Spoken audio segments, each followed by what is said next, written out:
हमारे चैनल को सब्सक्राइब करें और बेल आइकन दबाएं। पालघर पुलिस को मिली एक लाश से काट कर निकाली गई जांघें। इस ब्लाइंड केस ने पुलिस को कई दिशाओं में भेजा, लेकिन इन कटी हुई जांघों का केस काफी महीनों के बाद भी ब्लाइंड का ब्लाइंड ही बना रहा। देखते हैं इस केस का दूसरा और आखिरी भाग, क्राइम पेट्रोल सतर्क।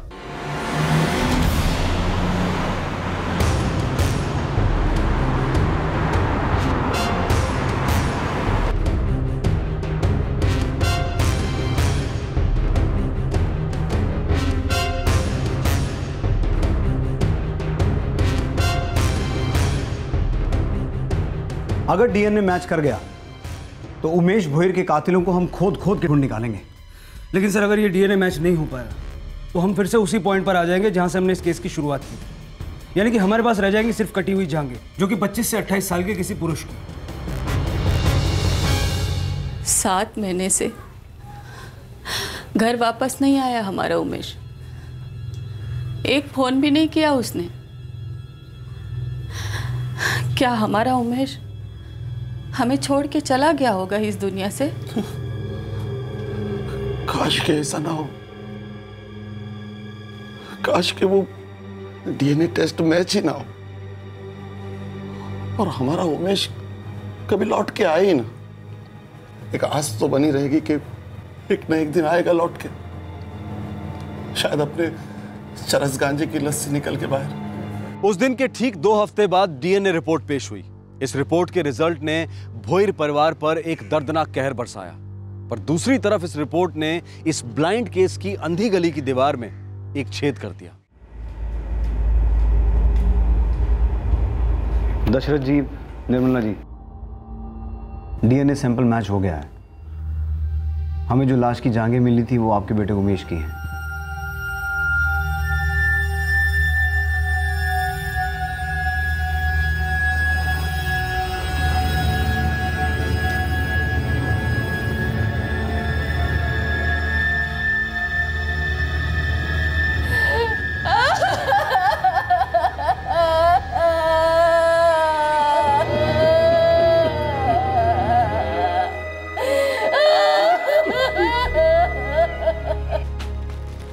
सर,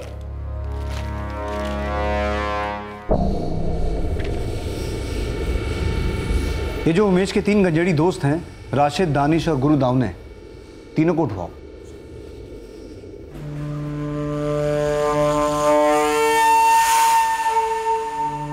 एक और हो जाए।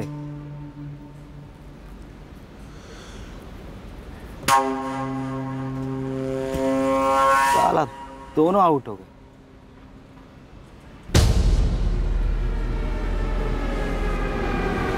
चल उठ।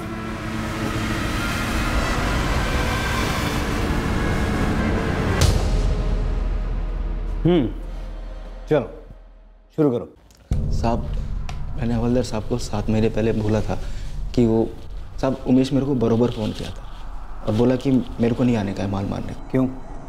कहीं और जाने वाला था दम मारने? नहीं साहब, अब ये नहीं बोला कि किधर को जाने का है। हाँ साहब, उसके बाद कई दिनों तो अपन लोग टेंशन में सोचते रहते थे ये उमेश फ़ोन क्यों नहीं कर रहा है, और अपन लोग फ़ोन करेगा तो उसका फ़ोन ऑफ था साहब। उमेश की किसी के साथ कोई दुश्मनी थी? कोई लड़की को लेके लफड़ा या पैसों को लेके या कोई और? अभी अपने को तो कुछ बोला नहीं साहब। उसके काम की जगह पे कुछ हुआ रहेगा तो अपन लोग क्या बोल सकते हैं साहब। अभी साहब कंटेनर यार्ड का कितना गर्दी रहता है वहाँ पे कारखाने के अंदर।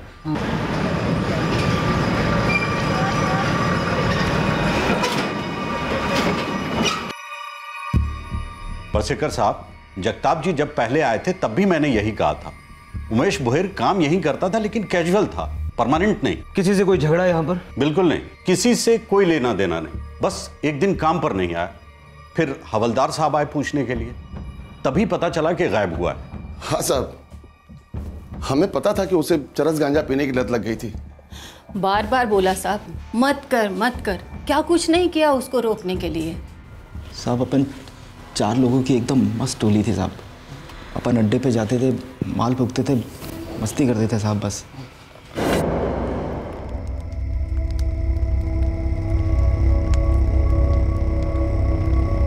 अबे स्लो मोशन में बना रहा है क्या? भाई बूट पॉलिश नहीं है ये, असल माल है मनाली का। वक्त दो भाई, वक्त दो। भाई तकदीर और तलब किसी के लिए नहीं रुकती। अपना राशिद भाई को ही ले लो। अभी क्या डायलॉग मारेगा तू? अबे मैं क्या डायलॉग मारूंगा? डायलॉग तो तेरी बहन मारेगी तेरे को किसी दिन। कब तक उसकी कमाई का खाएगा और हमारी कमाई का फूकता रहेगा? ए गप कर तू, रोज रोज रोटी के ले जाता हूँ मैं। चला अभी क्या अपन तीनों काम कर रहे हैं, काय को हमको करना है इसके लिए, लेकिन तेरे को तो काम की जरूरत ही महसूस नहीं होती। तेरी बूढ़ी अम्मी है, उसकी देखभाल कौन करता है? तेरी बहन। अबे उसका भी अपना घर है, किसी दिन हाथ खड़े कर दिए तो बोलना क्या करेगा? ऐसे ही पड़ा रहेगा कोने में फूके हुए माल के जैसा। अरे यार तुम लोगों ने फिर सीरियस नगर की रास्ता पकड़ लिया। अरे लौट आओ राजा। हाँ अरे माल बुला रहा है। फुगले फोकट चंद। ला भाई दानिश बना यार।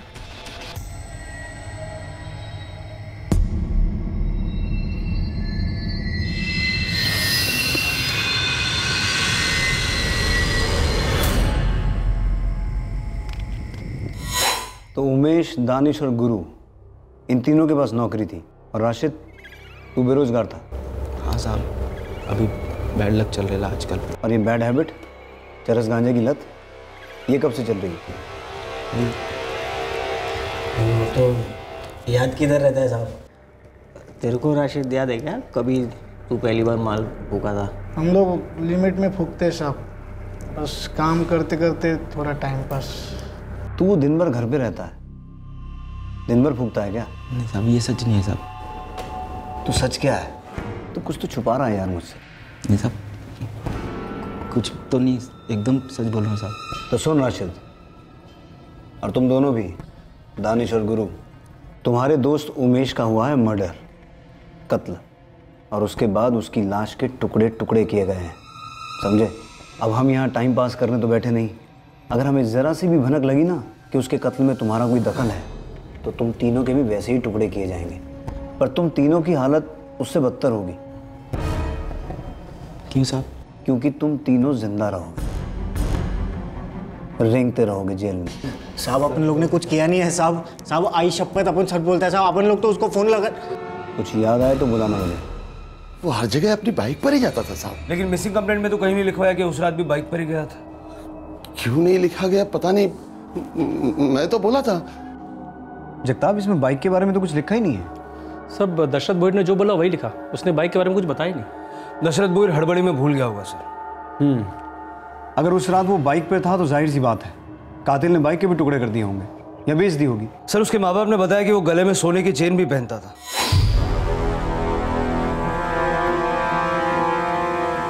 इस केस को भी अभी तक हम टुकड़ों में ही देख रहे थे। शायद इसकी पूरी तस्वीर को देखते और गहराई में जाते तो बहुत पहले हमारे हाथ कुछ लग जाता। हम बस उन दो कटी हुई जांघों के शौक में ही रह गए और ये छूट गया हमसे। बाइक और सोने की चेन के साथ साथ ये एक इंपॉर्टेंट लीड थी हमारे पास, ये कपड़ा जिसमें वो कटी हुई जांघें मिली थी। ये दरअसल बेडशीट का हिस्सा है। विश्वास, मुझे उमेश बोहिर के कॉल रिकॉर्ड चाहिए, शायद उसमें भी कुछ छूट गया है हमसे। सर। जगताप सर। उमेश के 3 गंजेड़ी दोस्त, मुझे पूरी डिटेल चाहिए उनकी। हो सर। 26 साल का एक जवान आदमी मारा गया है। प्रॉपर्टी एंगल रूल्ड आउट है क्योंकि गरीब बैकग्राउंड है। दुश्मनी का एंगल हो सकता, जवानी में दुश्मनी मतलब लड़की का एंगल भी हो सकता है। उमेश भोयर मिसिंग केस अब उमेश भोयर मर्डर केस बन गया था। पुलिस को नए सिरे से शुरुआत करनी पड़ी। फाइनली इस केस को एक दिशा मिल गई थी, लेकिन मंजिल अभी काफी दूर थी।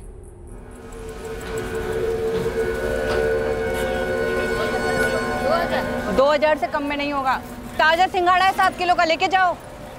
भाभी अरे लेके जाओ भाई।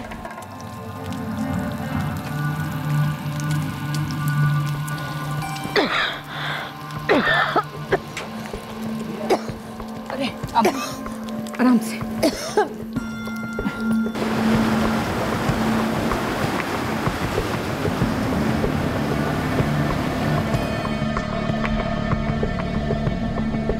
राशिद का बाप नहीं है साहब, उसकी बहन और बहनोई उसकी और उसकी बीमार माँ की जिम्मेदारी उठाते हैं। और वो दूसरा लड़का दानिश?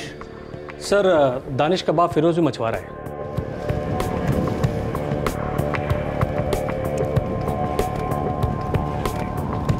गुरुदाव ने अनाथ है, हिस्ट्री शीटर है, छोटी मोटी चोरियां कर चुका है सर।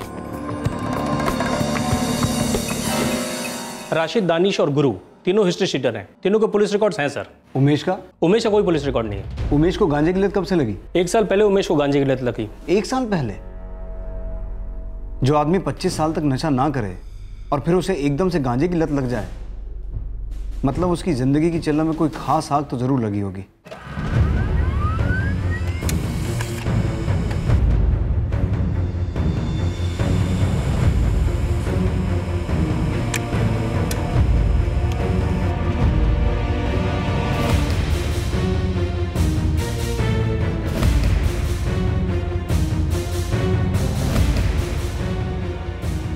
उमेश की मौत के दिन से 1 साल पहले तक के रिकॉर्ड्स निकाले मैंने, जिसमें एक नंबर है जो पिछले 1 साल से लगभग हर रोज उमेश के टच में था। हर रोज? हर रोज, दिन में कई बार। गर्लफ्रेंड? गर्ल तो है सर, रुखसार बेग। कैसी फ्रेंड है ये जानना भी बाकी है। कौन है रुखसार बेग?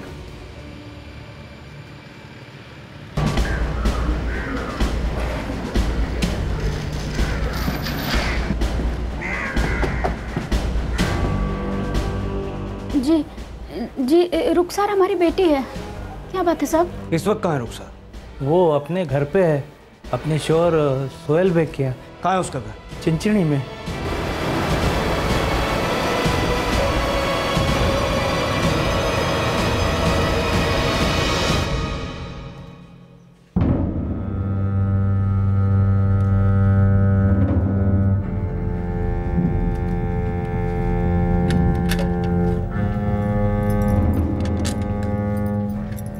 ये लो। कौन से हाथ से लूं? हाँ? कितनी बार मुझे जताओगी कि मैं क्या हूं?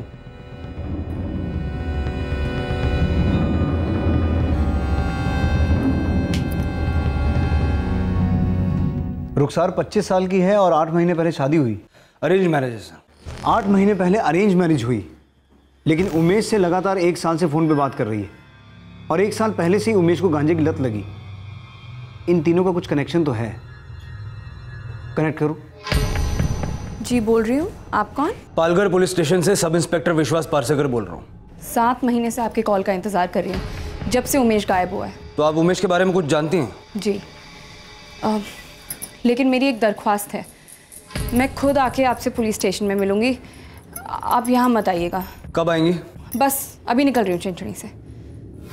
रुखसार बेग 7 महीने से पुलिस के फोन का इंतजार कर रही थी जब से उमेश गायब हुआ था, लेकिन उसने खुद कभी पुलिस को कांटेक्ट नहीं किया। कौन थी ये रुखसार बेग और वो ऐसा क्या जानती थी उमेश के गायब होने के बारे में या शायद उसके मर्डर के बारे में? तो रुखसार बेग, हम आपके घर आते तो कौन सा कह टूट पड़ता आप पर?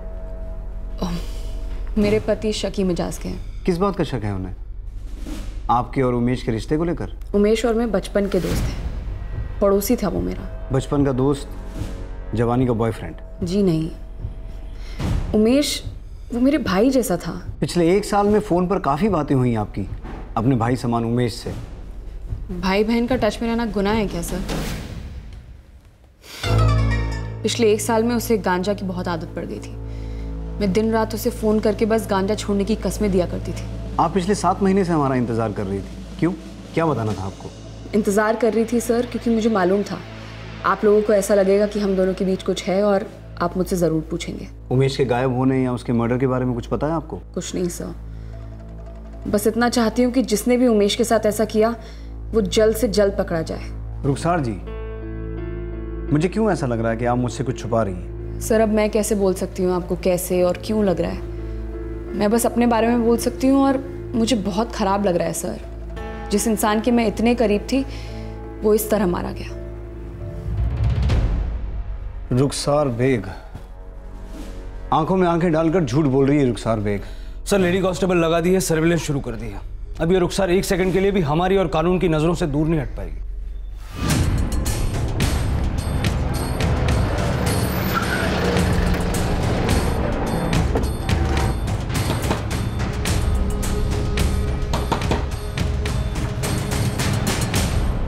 यही बगल में रहती थी रुखसार, अब इतने से भी तब से आना जाना था यहाँ। रुखसार और उमेश के बीच में कैसे रिश्ते थे? दोनों बिल्कुल भाई बहन जैसे हैं। भाई बहन जैसे नहीं साहब, भाई बहन ही थे। उनके पाक रिश्ते पर इस तरह से इल्जाम तो मत लगाइए। देखिए हमको इल्जाम नहीं लगा रहे, सिर्फ पूछताछ कर रहे हैं। रुखसार हमेशा उमेश का भला चाहती थी साहब। लेकिन कोई तो था निर्मला जी जो उसका बुरा चाहता और उसने बुरा किया, और अब उस तक पहुंचने में हम सबका भला होगा। साहब आप जितना चाहते हैं ना कि उमेश का कातिल पकड़ा जाए, उतना हम भी चाहते हैं। पर यह क्या वाहियात सवाल हुआ कि रुखसार की शादी सोहेल से क्यों हुई? अरे हर लड़की की शादी किसी न किसी के साथ तो होती है, तो रुखसार की भी हुई। विश्वास साहब, ये सोहेल बैग और रुखसार की शादी में कुछ तो लोचा है।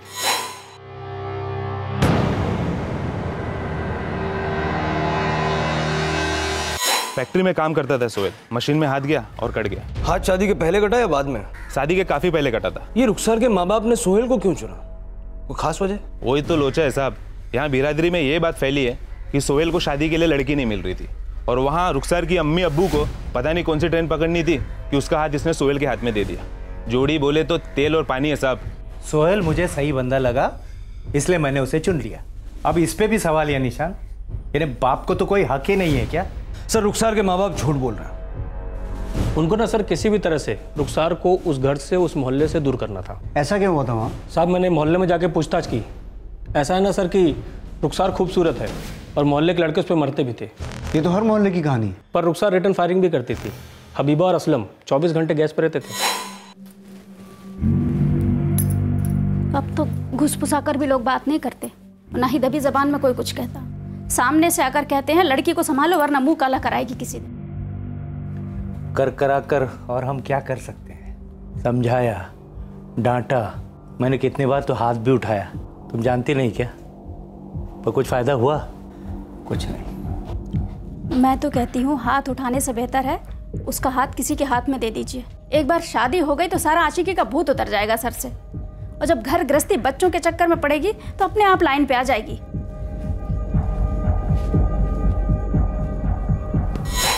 रुखसार मान गई सोहेल से शादी करने के लिए? सर इससे एक्चुअली रुखसार का काम आसान हो गया। साहब लोग बोलते कि रुखसार ने शादी के लिए हाँ इसलिए किया था कि उसको असलम की पिटाई से छुटकारा मिल जाए, और चिंचणी में जाती मैडम ने तो एक से रंग दिखाना शुरू कर दिया था साहब। बोले तो काफ़ी फेमस हो गई थी साहब। सर मुझे जो कहना था मैं पहले ही कह चुकी हूँ, अब नया क्या बोलूँ? सच बोलना बुरा आइडिया नहीं होगा। आपका और उमेश का असली रिश्ता क्या था? भाई बहन मत बोलना, वो तो मैं मानता नहीं हूँ। तो वो आपकी प्रॉब्लम है सर। मैंने तब भी कहा था, मैं आज भी कह रही हूँ, उमेश मेरे भाई जैसा था और कुछ भी नहीं था हमारे बीच।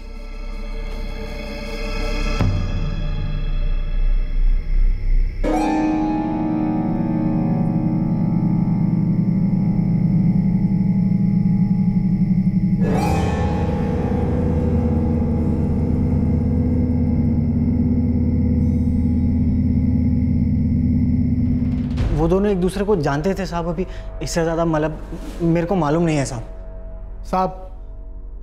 साहब वो अपने उमेश का क्या था क्या नहीं ये तो मैं नहीं जानता साहब।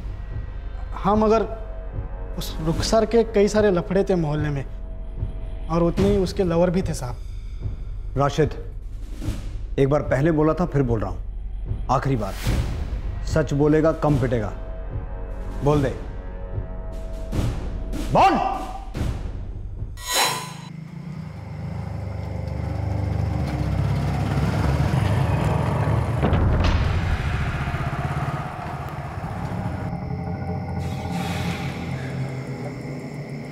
क्या हुआ? ऐसे मुंह क्यों लटका है भाई? साला कुछ हो ही तो नहीं रहा है ना यार। टुकड़ा है क्या तेरे पास?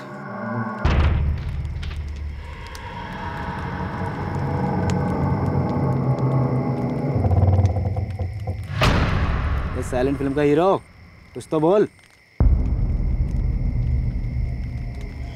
साहब उमेश रुखसार पर फुलटू लट्टू हो गया था। और रुखसार? नहीं साहब, लेकिन हाँ साहब, हफ्ते के जितने दिन, साल के जितने महीने, उतने ही उसके लवर थे। अभी आप बताओ साहब, उमेश बेचारा लल्लू कैसे इन सब। उमेश ने चरस गांजा क्यों शुरू किया था? अभी साहब देवदास आदमी और क्या करेगा साहब।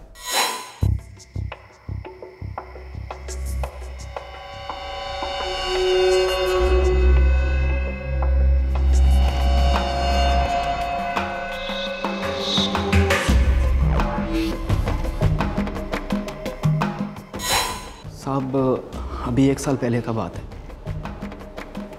उमेश हर समय मजनू मूड में रहता था साहब। वो चरस गांजे का बड़ा बड़ा कश अंदर ले लेता था लेकिन रुखसार को बाहर नहीं निकाल पाता। सर, एक खबर है सर। चिंचड़ी खाड़ी में मिला साहब। चिंचड़ी में तो रुखसार रहती है ना शादी के बाद। इंस्पेक्टर सर, चिंचड़ी की छोटी खाड़ी में काफी दिनों से कचरा जमा हुआ था। पब्लिक ने शोर मचाया तो कॉर्पोरेशन ने टीम भेजी और कचरे में कटे हुए हाथ मिले। कटे हुए हाथ चिंचड़ी खाड़ी से मिले हैं और रुखसार भी चिंचड़ी में ही रहती है अपने शक्की पति सोहेल बेग के साथ, जिसका खुद का एक हाथ कटा हुआ है। कोई कनेक्शन लग रहा है तुम लोगों को?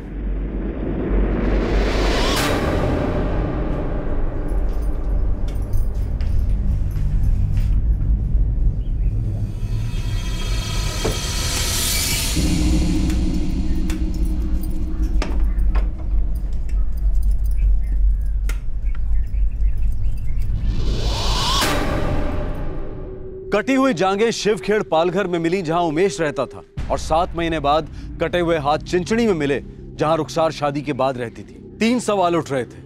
पहला, क्या वो सड़े गले कटे हुए हाथ वाकई उमेश के थे? दूसरा, क्या रुखसार और उमेश के बीच में कोई रिश्ता था भी जिसकी वजह से यह मर्डर हुआ था? और तीसरा, वो ऐसा कौन था जिसे उमेश पर इतना गुस्सा था कि उस आक्रोश का अंजाम इतना भयंकर साबित हुआ? सुना है गुस्सा नाक पे लिए घूमते हो? जिसकी नाक कटती है साहब वही जाने गुस्सा क्या चीज है। तुम्हारी बीवी ने तुम्हारी नाक काटी और तुमने उसके यार को ही काट दिया। उमेश दशरथ भोयर, उसकी कटी हुई जांघें और हाथ हमें मिल चुके हैं। उसकी लाश के बाकी के टुकड़े कहाँ फेंके तुमने? एक उमेश को खत्म करने से मुझे सुकून मिलता तो शायद मैं ऐसा कर भी देता। अब मेरी बीवी फितरत से जो है सो है। अब मोहल्ले में कत्लेआम तो नहीं कर सकता ना मैं। और साहब, ताली कभी एक हाथ से नहीं बजती। इंस्पेक्टर, एक ट्विस्ट है। वो जो कटे हुए हाथ हैं वो उमेश भोयर के नहीं है। कटे हुए हाथ उमेश के नहीं है। मतलब एक और मर्डर?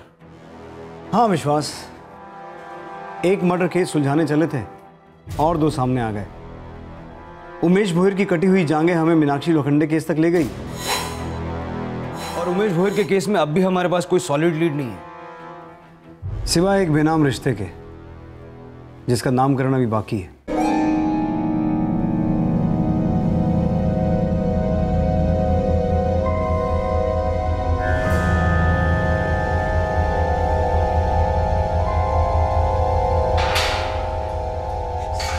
साहब, मुझे क्यों बांध रखा है यहाँ पे साहब? तू मेरी नहीं गांजे की गिरफ्त में है राशिद। क्यों तलब उठ रही है? सब एक बार दम भरवा दो साहब। सब आपके पैर पकड़ता हूँ साहब, प्लीज साहब एक बार दम भरवा दो साहब। देख, सब सच सच बता दे तो सब कुछ मिलेगा। उठ। एक तू ही है जिसे पता था कि उमेश रुखसार पर मरता था। अब उमेश वाकई में मर चुका है, मार डाला गया। तो तेरे पास इस बारे में कहने के लिए कुछ भी नहीं है? सब उमेश मेंटल हो गया था। रुखसार की शादी के बाद तो और भी कौन केस हो गया उसका।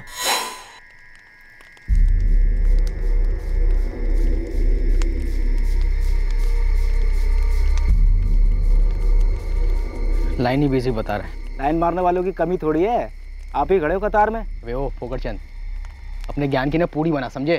ज़्यादा शांत पट्टी नहीं। ये कोई तरीका है बात करने का? अबे जैसी औकात वैसा तरीका है तू फोकरचंद। क्या है ये फोकरचंद? घर में आईना है ना, जाके देख, मालूम पड़ेगा क्या होता है फोकरचंद। साहब, उमेश छोटी छोटी बातों पे चिड़चिड़ा हो जाता था, सुलग जाती थी उसकी। उस रुखसार ने उसके दिमाग का तही कर दिया था साहब। 1 हफ्ते से राशिद को अंदर रखा है। केस 7 महीने से चल रहा है। अरे पर राशिद ने किया क्या है? वो नशा करता है, ये तो सबको मालूम है। कभी कभी नशे में लोग ऐसी चीजें करते हैं जो सबको मालूम नहीं होती, जो हम मालूम करते हैं लॉकअप में। फिक्र मत कीजिए, मासूम है तो घर आ जाएगा। बेहद प्यार करता था उमेश तुमसे, भाइयों वाला नहीं, आशिकों वाला। सच है ना? झूठ है सा। मैं मानती हूँ वो भाई बहन वाली बात मैंने झूठ बोली थी, लेकिन उमेश का प्यार भी झूठ था सर। वो प्यार नहीं, वो पागलपन था, और मेरी तरफ से कभी कुछ नहीं था। वो मुझे ब्लैकमेल कर रहा था। ब्लैकमेल? जी सर। वो मुझे कहता था कि मैं नशा करता हूँ तो तुम्हारे कारण, मैं मरूंगा तो तुम्हारे कारण। हर चीज़ का जिम्मेदार वो मुझे ही ठहरा रहा था सर। जबकि मेरी तरफ से कुछ नहीं था। जीना हराम कर दिया था उसने मेरा। फोन पे फोन, बेवक्त फोन। और तुमने फोन काटने की बजाय कॉलर को ही काट दिया। क्या कह रहे हैं सर? मैं नफरत नहीं करती थी उससे, मुझे फिक्र थी उसकी। भाई नहीं था, आशिक भी नहीं था, दोस्त था। शायद आप नहीं समझेंगे। नहीं, समझ रहे हैं, समझ रहे हैं, लेकिन शायद आप नहीं समझ रही हैं कि हम क्या समझ रहे हैं।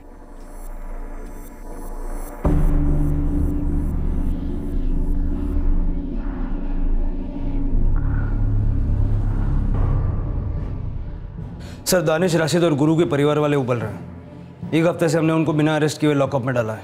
उमेश ने ऐसा भी क्या किया होगा जो इतनी नफरत पैदा हुई? सर, आदमी या तो गुस्से में कत्ल करता है या तो डर के मारे। शायद उमेश से कोई डर रहा था या डर रही थी। उमेश रुखसार को हर रोज फोन करता था, कॉल रिकॉर्ड्स हैं हमारे पास। लेकिन उसकी वजह से रुखसार की जिंदगी तो बर्बाद नहीं हुई ना।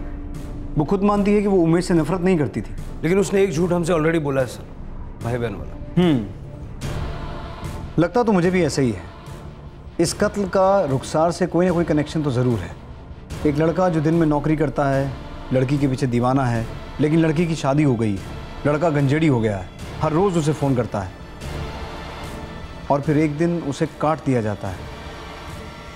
लेकिन क्यों काट दिया जाता है? उमेश भोयर का केस एक उलझे हुए मछली के जाल की तरह था, जिसमें मछली नहीं, खुद जाल फंस गया था। एक भयंकर जुर्म हुआ था और मुजरिम आजाद तैर रहा था।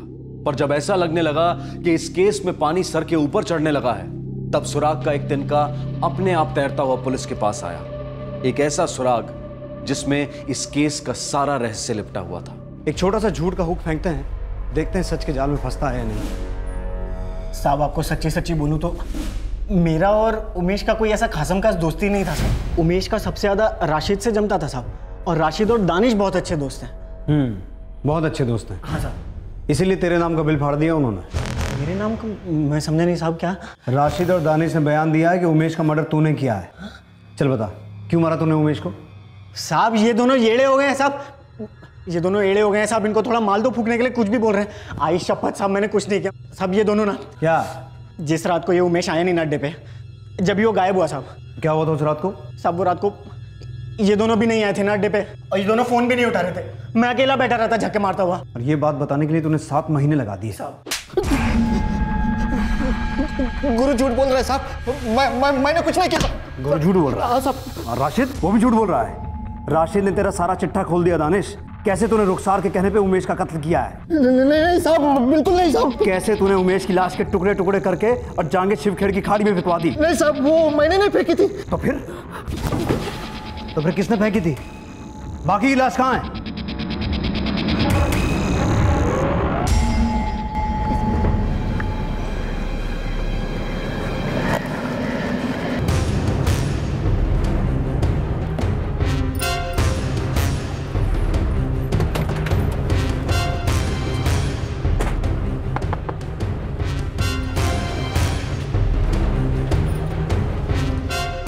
राशिद कहाँ है? ये आधा बेडशीट है, लेकिन पहचानने के लिए काफी है। तुम्हारे घर का है?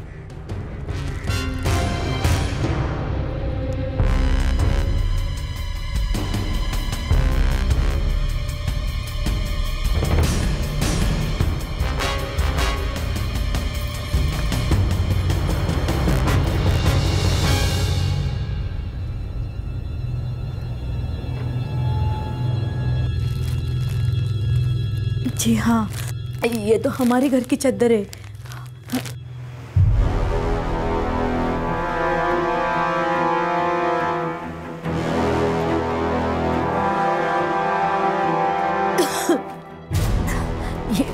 ये रहा उसका टुकड़ा।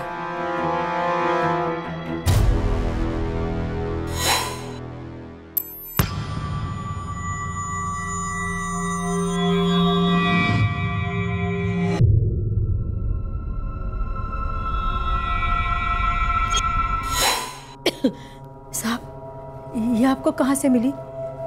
खून कैसे आया इस पे? किसका खून है साहब?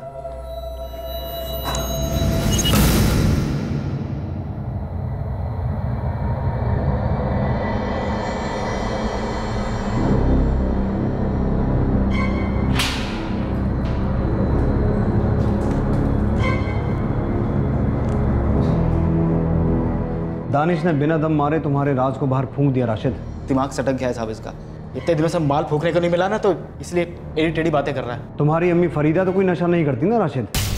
उन्होंने खुद उस बेडशीट को पहचाना जिसमें तुमने उमेश की जांघों को लपेटकर खाड़ी में फेंका था।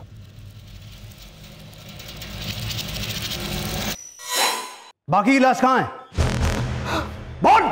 इस मर्डर में मेरा कोई हाथ नहीं है साहब। जो कुछ किया वो राशिद ने किया है। राशिद ने उमेश को क्यों मरवाया? रुखसार के कहने पे? नहीं साहब, रुखसार का इसमें कुछ लेना देना नहीं है। तो फिर किसका लेना देना है? राशिद पक गया था साहब उमेश के तानों से। उमेश हमेशा उसको जलील करता था हम दोस्तों के बीच में। हेलो को तेरी बहन मारेगी तेरे को किसी दिन। कब तक उसकी कमाई का खाएगा और हमारी कमाई का फूकता रहेगा? गप कर तू। अबे जैसी औकात वैसा तरीका है। तू फोकरचंद। क्या है ये फोकरचंद? घर में आईना है ना, जाके देख, मालूम पड़ेगा क्या होता है फोकरचंद। साला उमेश समझता क्या था अपने आप? जब देखो फोकरचंद ये वो। साले को चिलम पकड़नी तक नहीं आती थी। मैंने सिखाई थी चिलम पकड़नी। मुझे को राख दे रहा था। गोवा का माल है, अच्छे से बना दानिश। दानिश मेरे को दे दे। चल उसको मत देना। तू बैठा रहा साइड में फोकरचंद। मुंह बंद कर उमेश। मैंने तेरे को बोला था कि दोस्ती में मजाक मस्ती की खाद होती है। दोस्ती मजाक? दोस्ती बराबर वालों में होती है, जैसा कि हम तीन। तू साला दोस्ती भिखारी है, भिखारी, समझा? उमेश बस करना, अभी चुप रहे चुप। चलो रे दम मारते चल बना दम मारते हैं, लेकिन साला अपन तीन ही मारेंगे। ये मेरे को मांगता ही नहीं इधर साला फोकरचंद भिखारी साला। जब रुखसार को लेकर तिल मिल हो जाता था तो कैसे आता था भगा मेरे पास, मेरे से माल लेके जाता था और फूकता था। तब भी मैंने एक सच्चे दोस्त की तरह उसकी मदद की। अभी तक कैसे बातें करता है और जिस खंजर की तरह घुसती है। देख बंटा, जिसके जेब में नोट है उसको सलाम है। हम चारों में से वो ज्यादा कमाता है। आज मेरे पे थूका है, कल तेरी बारी होगी, जरूर होगी, तब भी तुझे सलाम ठोकेगा। जो गलत है वो गलत है। तुझे नहीं लगता उमेश गलत है? ये भी कोई पूछने वाली बात हुई? खून खोलता है मेरा कभी कभी।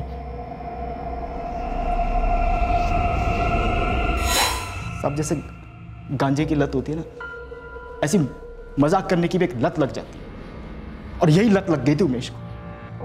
और बकरा बनता था मैं।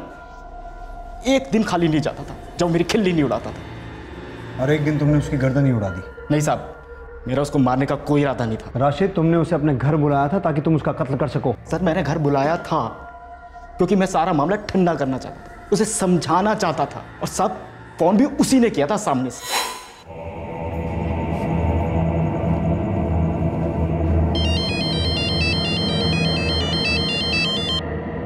अबे अड्डे पर मिल, पूरा तोला लेके आया हूँ, टॉप क्लास सामान, तेरे को भी पिलाऊंगा। काम कर, तो घर पे आ जा। सब लोग बाहर गए हैं, कल तक लौटेंगे।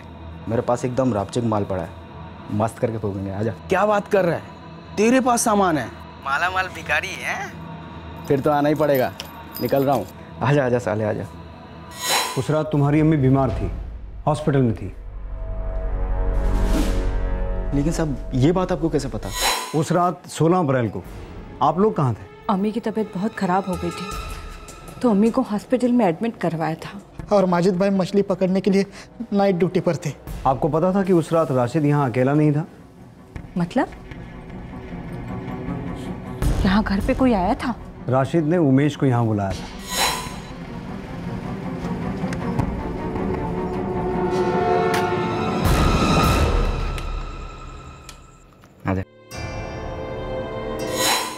बड़े प्यार से मैंने अपनी बात उसके सामने रखी थी, लेकिन आदत इतनी जल्दी छूटती कहाँ साहब? फिर से मजाक करने लगा। ये ले, और एकदम स्ट्रांग बनाइए। तुम मेरे को बनाने के लिए दे रहा है? लिमिट में रह, समझा क्या? चल बना।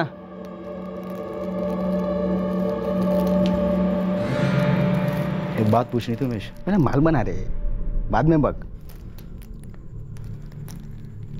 कहीं ऐसा तो नहीं है कि ये रुखसार तुझे 4 आने का भाव देती नहीं है, कुत्ता समझती है, और उसकी भड़ास तू मेरे ऊपर निकालता है? ले चूजे, तेरे घर पे बैठा हूँ तो कुछ भी बकेगा तू।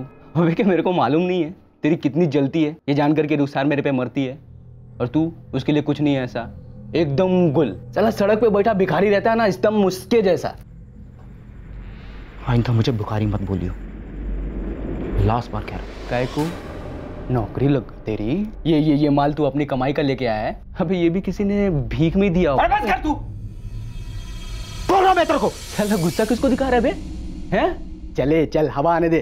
साला पूरे मूड की मां बहन कर डाली तूने, पता है तेरे को? रोक! नहीं मैं भिखारी, नहीं मैं भगवान। अरे बाप रे, बहुत भयानक लग रहा है रे तू।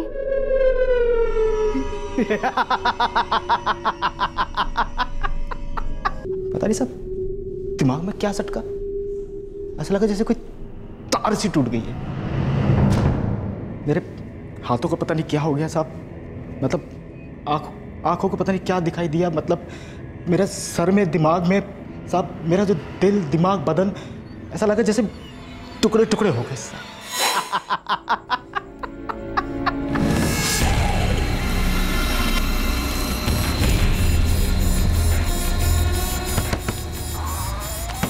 कौन है? मैं दानिश।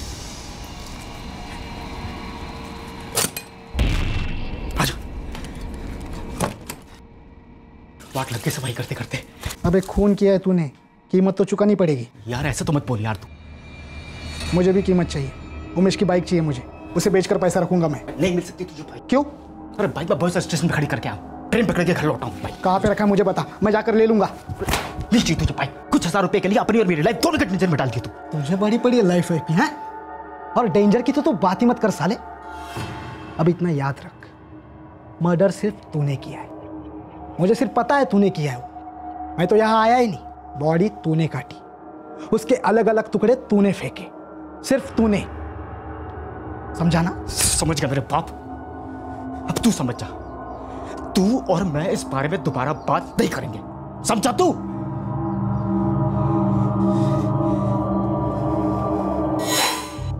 अब मैं टेंशन में आ गया था, ये दानिश मुंह खोलेगा और मुझे ब्लैकमेल करेगा। चले रख, और बाइक वाइक के बारे में नहीं सोचने का है, रख अपने पास। उमेश का चैन? हाँ उमेश का चैन, इसे बेच, सारे पैसे रख और अपना मुंह मत खोलना तू। मैं क्यों मुंह खोलूंगा बे? लेकिन दुनिया वाले पूछेंगे, ढूंढेंगे उसे। अरे अपने जैसा गंजेड़ी था वो, कुत्ता तक नहीं पूछेगा उसे। बस तू एक काम कर, अपने जुबान पे ताला लगा के रखे। सही बोल रहे बंटा, वैसे भी उसके गायब होने पर किसी को कुछ फर्क नहीं पड़ेगा। फर्क तो पड़ा, उमेश के माँ बाप को फर्क पड़ा, हम लोगों को फर्क पड़ा, कानून को हमेशा फर्क पड़ता है, और अब तुम लोगों को भी फर्क पड़ेगा। साहब मैंने कुछ नहीं किया, सब मेरे को जाने दो साहब। उमेश की चेन कहाँ है? साहब वो मैंने घर पे रखी, बेची नहीं है अभी तक। शुक्र है नहीं बेची, पर दानिश तुम बचोगे नहीं, क्योंकि तुमने एक मर्डर में साथ दिया है, एक लाश को ठिकाने लगाने में मदद की है, और हम लोगों से झूठ बोला वो अलग।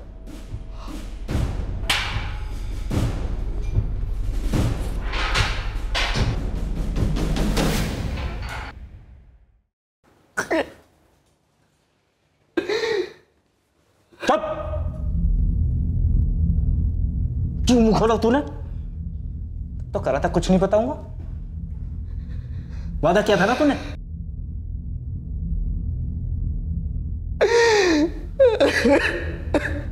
खून खोलता है मेरा। उसके 21वें जन्मदिन पर हमने बनवाया। सर बाइक मिल गई है, बोईसर स्टेशन के पार्किंग लॉट में पड़ी। क्यों क्यों क्यों मारा मेरे उमेश को? गुस्सा था उमेश से। राशिद, आपका बेटा उसका मजाक उड़ाता था, जलील करता था उसे, वो सह नहीं पाया, उसने मार दिया उसे।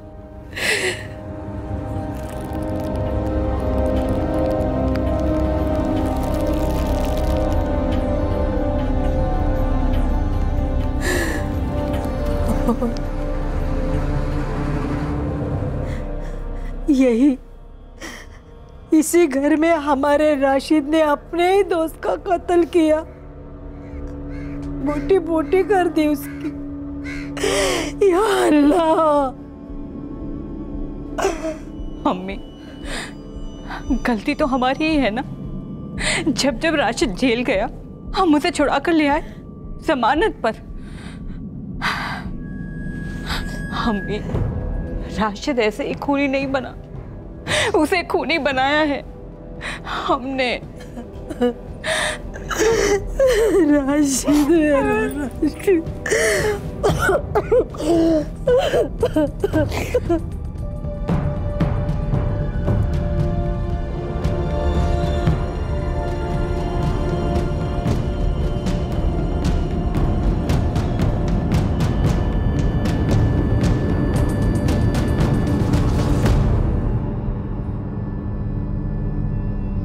कत्ल और सबूतों को मिटाने के जुर्म में पुलिस ने राशिद और दानिश को आईपीसी की धारा 302, 201 और धारा 34 के तहत गिरफ्तार किया है। कत्ल में इस्तेमाल हुआ चॉपर पुलिस ने राशिद के घर से बरामद कर लिया। राशिद ने उमेश भोईर की लाश के ज्यादातर टुकड़े समंदर में फेंके थे, जो कभी किनारे पर आए ही नहीं, और कचरा डंप में फेंके गए कुछ टुकड़े भी पुलिस के हाथ कभी नहीं लग पाए।